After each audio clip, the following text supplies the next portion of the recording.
یہ third year کی بات ہے. میں تھرڈ ایئر کے ایگزام دیے میں نے, جو کہ میں بی کام کر رہا تھا تب نا.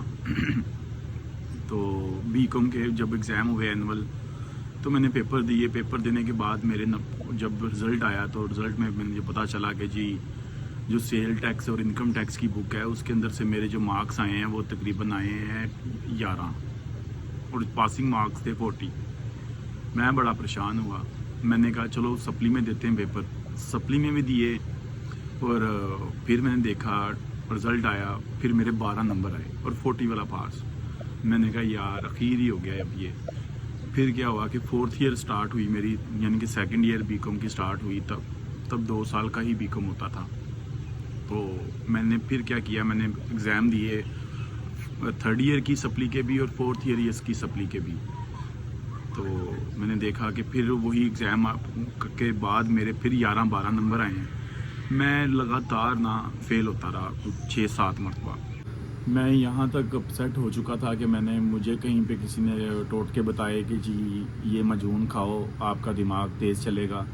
میں نے وہ تیز مجون بنانی, وہ بادام ڈال کے بادام کھانے, بڑی چیزیں کھائیں, مگر میرا دماغ پھر بھی نہیں چلا. میں فیل ہی ہوتا رہا لگاتار. کیونکہ جب میرے پاس وہی ہوتا ہے جو کہ ایکچولی خود محنت کرتا ہے, نہ کہ کوئی مجون کھا کے پاس ہوتا ہے. ٹھیک ہے, تو مجھے بڑا, اب میں سوچتا ہوں تو میں وہ چیزوں پہ پریشانی میں ہنستا بھی ہوں کہ اتنا کرنا چاہیے کہ خیر وہ مجونیں کام نہیں آئیں پھر بھی.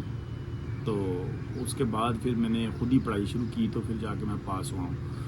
پر الحمدللہ اب یہ حال ہو گیا ہوا ہے کہ وہ چیز کے بعد میں بڑا پریشان رہا. میں کہا یار اخیر ہی ہو گیا اب تو نا, اتنی ضلالت زندگی میں کبھی فیل ہی نہیں ہوا میں, تو اب یہ کیوں فیل ہو جا رہا ہوں میں. تو کیا ہوا کہ میں جہاں پہ دیکھتا تھا نا کہ بورڈ لگا ہوا ہے کہ آپ کو 100% تیاری کروائی جائے گی, آپ پاس ہو جاؤ گے, اتنے پیسے لگیں گے, میں اس اکیڈمی میں چلا جاتا. جہاں پہ دیکھتا کہ جی ٹیچر نے یا کالج نے لکھا ہوا ہے کہ سپلیمنٹری اسٹوڈنٹ آپ, ہم 100% یہ ہے کہ آپ آؤ اور ہم آپ کو گیس دیں گے, تو میں ادھر چلا جاتا.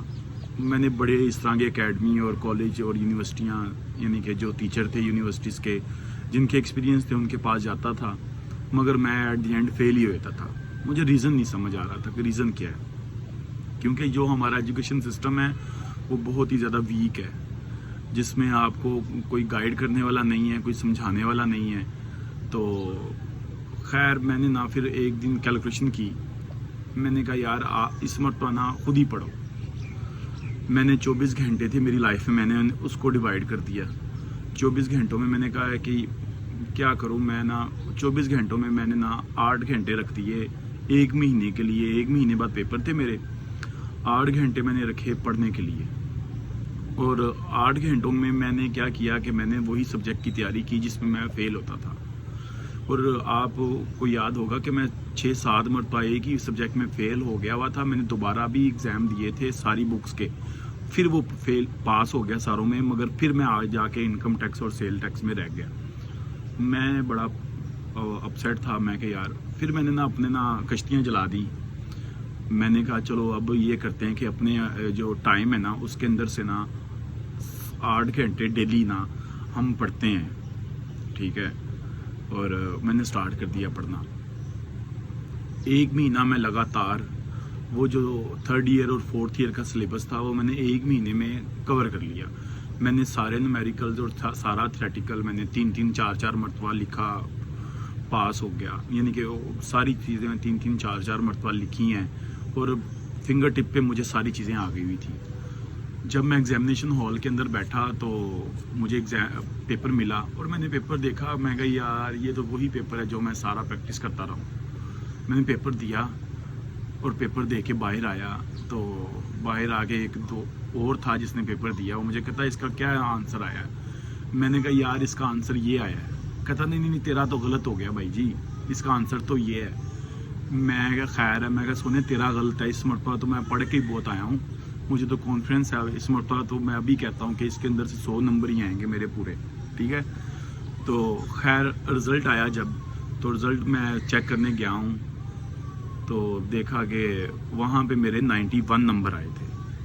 ٹھیک ہے, صرف یہ ریزن, یہ ویڈیو بنانے کا مسئلہ یہی تھا کہ آپ کے ساتھ میں شیئر کروں کہ کوئی بھی کام ہے نا اس دنیا میں وہ آپ کو خود ہی کرنا پڑتا ہے. کوئی آپ کو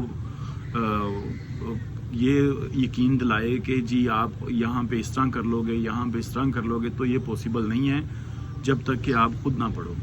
کیونکہ ہمارا ایجوکیشن سسٹم ہی اس طرح کا ہے کہ جس میں آپ کو نہ کوئی گائیڈ کرتا ہے اور بغیر پڑھے لکھے آپ پاس ہوتے جاتے ہو. جیسے جیسے کلاسز ٹف ہوتی جاتی ہیں تو پھر آپ کو پتہ چلتا ہے کہ آپ نے کتنا ٹائم ضائع کیا ہوا ہے. یہ ساتھ والوں کا بچہ بھی روئی جا رہا ہے، میں چھت پہ بیٹھ کے ویڈیو بنا رہا ہوں.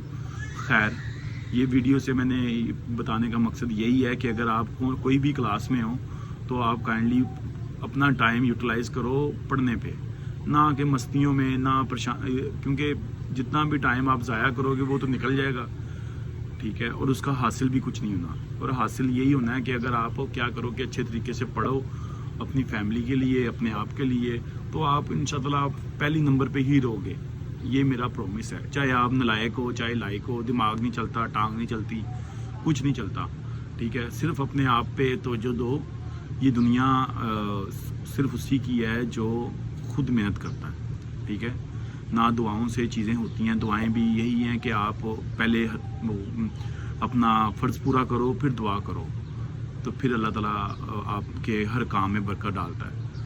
تو آپ بھی اگر کسی بھی کلاس میں فیل ہو رہے ہو تو آپ یہ اپنی سوچ بدل لو کہ فلاں اکیڈمی، فلاں اسکول، فلاں کالج، فلاں سر مجھے پاس کروا سکتا ہے. آپ کو دنیا کی کوئی طاقت پر پاس نہیں کروا سکتی. صرف آپ خود ہی ہو جو آپ پاس ہو سکتے ہو، ٹھیک ہے، اور وہ بھی خود محنت کرنے کی وجہ سے. تو آپ بس یہ ایک کیلکولیشن کر لو کہ آپ کے پاس 24 گھنٹے ہے. 24 گھنٹوں میں آپ نے کیا کرنا ہے کہ 2 گھنٹے، 1.5 گھنٹہ اگر آپ نے پورا سال پڑھنا ہے تو 2 گھنٹے کافی ہیں آپ کو ڈیلی پڑھنے کے لیے. اور اگر آپ نے 1 مہینے میں تیاری کرنی ہے تو اس کو ڈیوائڈ کر لو 8-10 گھنٹوں پہ، 24 گھنٹوں کو، تو آپ کے پاس 8 گھنٹے میں بہت زیادہ ٹائم ہے پڑھنے کا. تو میں نہیں مانتا کہ 8 گھنٹے بعد بھی آپ فیل ہو، کیونکہ ہماری کلاس میں جتنے بھی بچے تھے وہ سارے پاس ہونے والے تھے.